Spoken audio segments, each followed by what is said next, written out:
সেদিন সন্ধ্যাবেলা মা, আমি আর ও ৩ জনে মিলে ঠিক করেছিলাম চলো একটু মেলা থেকে ঘুরে আসা যাক। আমাদের এখানে সামনেই না মেলা বসেছে।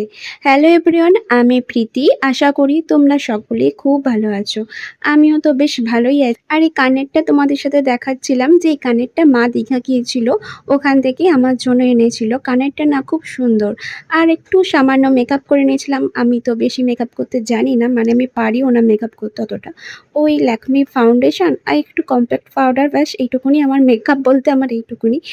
আর আমি না ওইরকমই যে মেকআপটা মানে ওই ফাউন্ডেশনটা এত কিপটেমি করে লাগাই যে পরে আমার নিজেরই আফসোস হয় যখন ওটা ডেট ওভার হয়ে যায় কিন্তু ইউজ হয় না। দেখো আমরা পুরোপুরি রেডি হয়ে গেছি আর এখানে আমরা হেঁটেই যাচ্ছিলাম যেহেতু সামনে বললাম। আর এই মেলাটা হলো সিথির মোড় যে গ্রাউন্ড আছে ওখানেই মেলাটা বসে, মানে যেটা বলা হয় সার্কাস গ্রাউন্ড, ওখানেই বসেছিল। আর মেলাটার প্রবেশের আগে একটা এন্ট্রি ফি আছে। আমার বেশ ভালোই লাগে এটা যে মেলাটা এর জন্যই হয়তো অনেকটা পরিষ্কার, অনেকটা কেন খুবই নিট অ্যান্ড ক্লিন মেলাটা।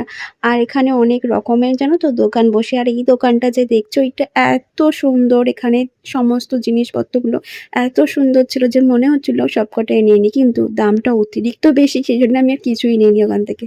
আর এখানে দেখো হার কানের এগুলো দেখছিলাম। আর নাগরদোলনা আমার চাপবার অনেক দিনের ইচ্ছা, কিন্তু চাপার মতন কেউ সঙ্গী পাচ্ছি না জানো।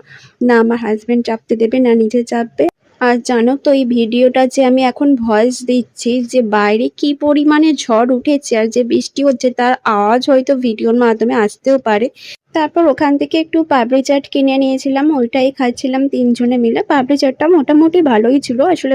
তারপর ওখান থেকে আমরা বেরিয়ে পড়েছিলাম। যাবার সময় তো হেঁটেই গিয়েছিলাম কিন্তু আসার সময় আমরা অটো করে চলে এসেছিলাম। চলো আজকের মিনি ব্লগটা এইটুকুই। তোমাদের কেমন লাগলো জানিও। টাটা।